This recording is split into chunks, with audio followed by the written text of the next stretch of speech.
आगे बढ़ती है, मैं भी आपको एक सूचना देना चाहूँगा।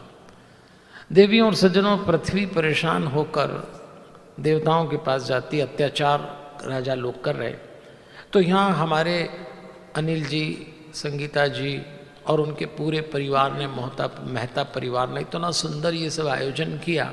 तो आज छोटी सी लीला भी रख ली। लीला में कुछ नहीं है, बस भगवान का जो स्वरूप बालमुकुंद जी का यहाँ बैठा है, इस स्वरूप को अभी व्यवस्थापक लोग इस स्वरूप को उठा के लेके जाएंगे और उसके बाद हम थोड़ी सी कथा सुनाएंगे जो शेष रह गई है, कैसे भगवान गर्भ में आते हैं, क्या घटना घटती।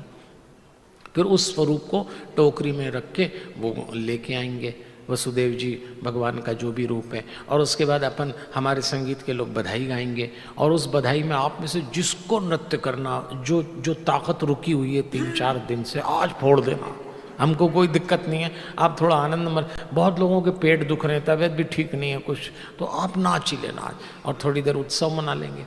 अब मेरा अनुरोध रहेगा व्यवस्थापकों से कि आप भगवान के स्वरूप को प्रस्थान करें और मेरी, आप मुझे देखो, आपको मैंने सब बता तो दिया।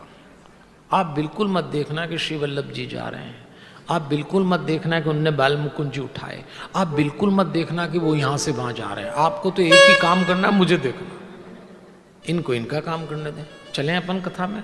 आप बहुत अच्छे लोग हैं, आप बहुत प्यारे लोग, और भगवान के जन्म में छेड़छाड़ भी मत करना। मैं आपको सब बताऊंगा क्या होगा, कैसे भगवान आएंगे, कैसे उनको टोकरी में और जितना भी आनंद मनाएंगे सब सामने में। आप कोई भी खड़े भी मत होना और कोई बधाई भी फेंकना मत। भगवान के जन्म में जो मैं कह रहा हूं उसी क्रम से चलना। प्री मैच्योर डिलीवरी कराने की कोई कोशिश नहीं करेगा, नहीं तो कई कथाओं में लोग खड़े हो जाते हैं, उनको आने नहीं देते, सब भंग कर देते। रस भंग मत करना, हम बताएंगे वो होगा। बिल्कुल गरिमा के साथ अपन उस दृश्य को देखेंगे जो सौभाग्यशालियों को देखना मिलता है। ये जो लीला है ना भगवान के जन्म की, मित्रों, ये मनुष्य के भाग और कर्म से नहीं बनी है, ये तो कुछ हुआ है हमारो, अपन उसको ऐसे देखेंगे। पृथ्वी पहुंच गई देवताओं, इधर देखिए सब लोग इधर, अरे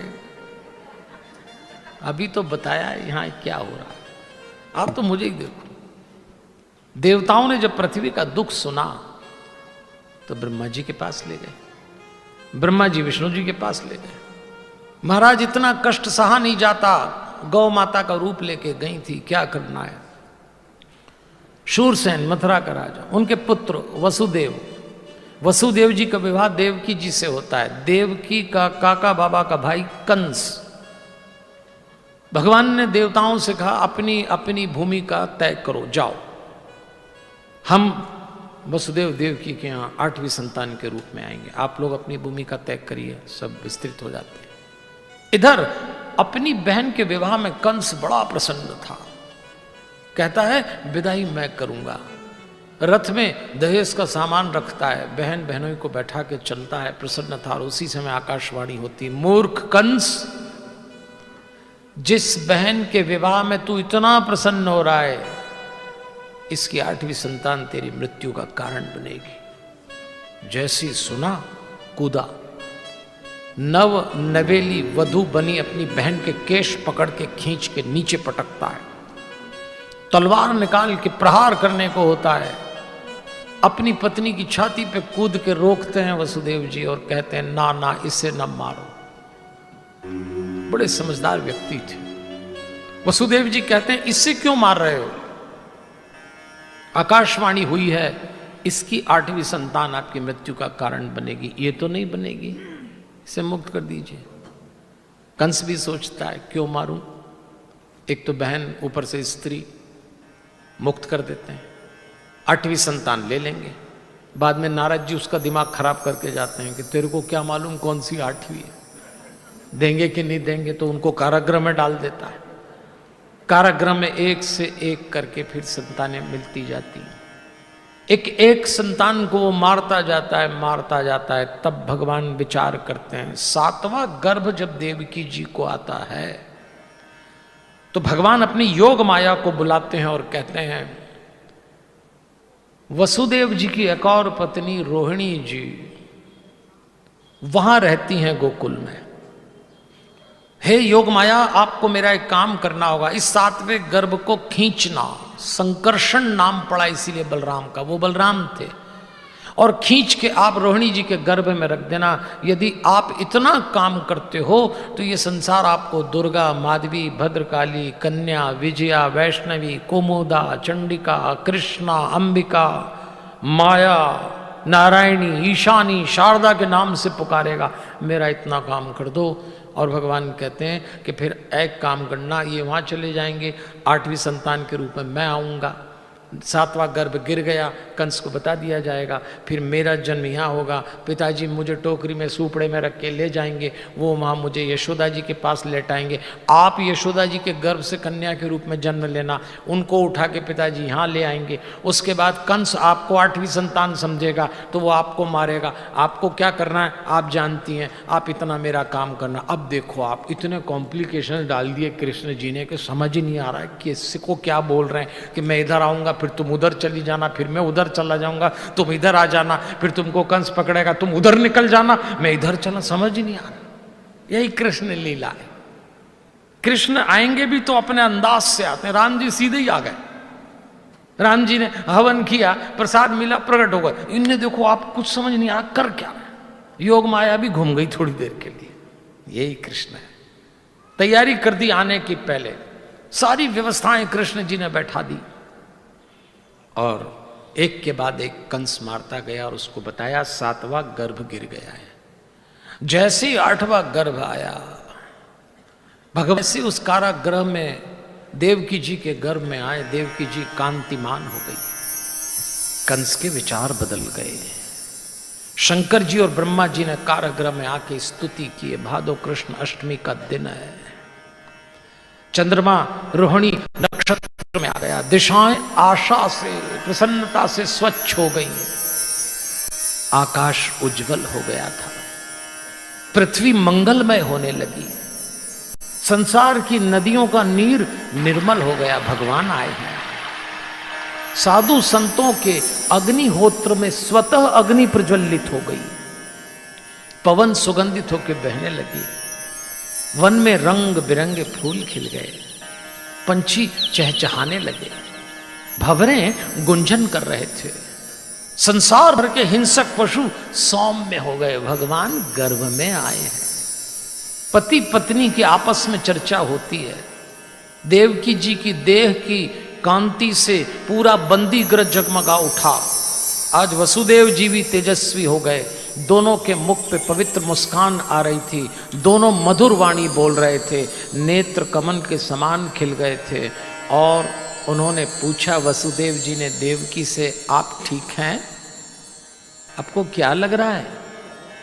तो देवकी जी कहती हैं, मेरे रोम रोम में उनके चरण कमल बस गए। निराकार मेरे भीतर साकार हो गया है। सारा जगत का जो निवास स्थान है, मैं आज उनके लिए निवास बन गई हूं।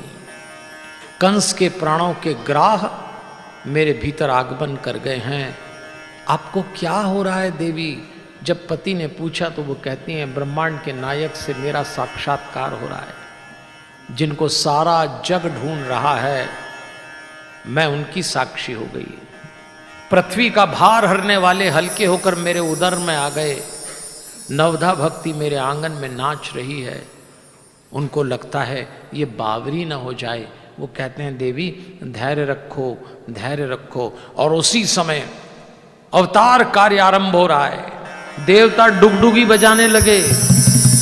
गंधर्व स्वर बोल रहे हैं। चारण गायन करते हैं। अप्सराएं नृत्य करने लगी। ऋषि मुनि पुष्प बरसाने लगे। जन्म मृत्यु से मुक्त करा देने वाला जनार्दन 16 कलाएं पूर्ण करता है। और भगवान चतुर्भुज रूप में प्रकट हुए। हाथ में शंख चक्र गदा कमल था। बाल भगवान के घुंघराले वाले हो रहे। नेत्र भगवान के खिले हुए। गले में वैजंती माला, वक्ष पे श्रीवत्स चिन्ह था। बाहों में बाजूबंद, कलाई में भगवान के कंकड़ बज रहे। कमर में करधनी की लड़ियां लटक रही हैं। पीतांबर ओढ़े और भगवान चतुर्भुज रूप में जैसी आए, भगवान बड़े प्रसन्न थे।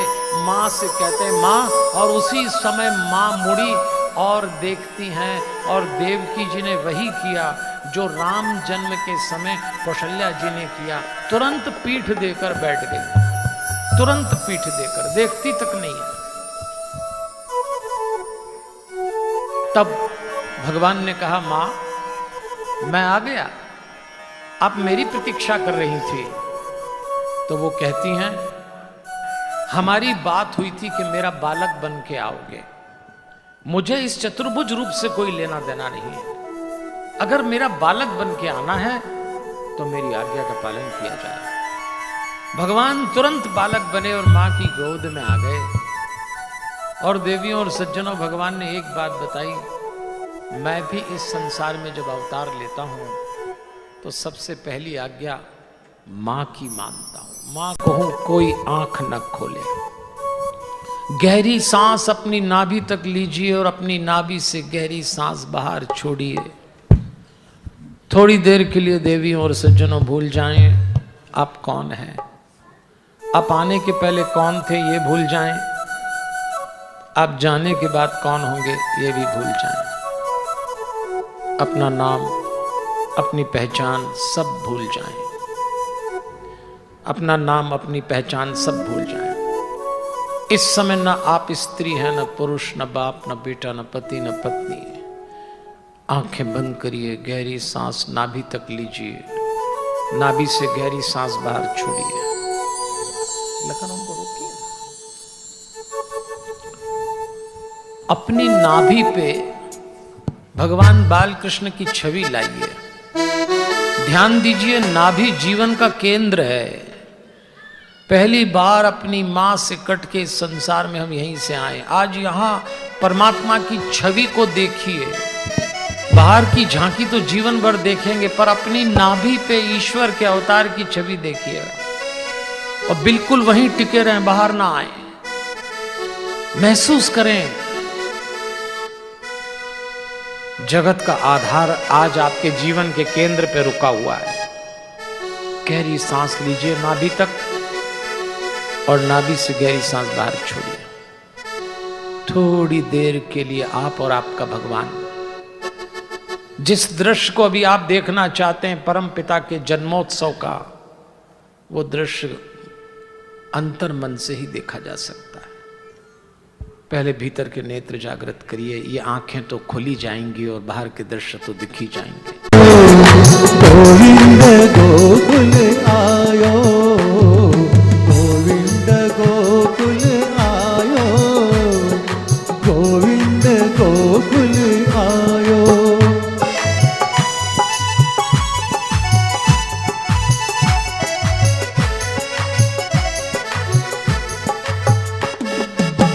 नंद भवन में नौबत बाजे हो, नंद भवन में नौबत बाजे, घर घर मंगल छायो जी आयो, गोविंद गोकुल आयो, गोविंद गोकुल आयो।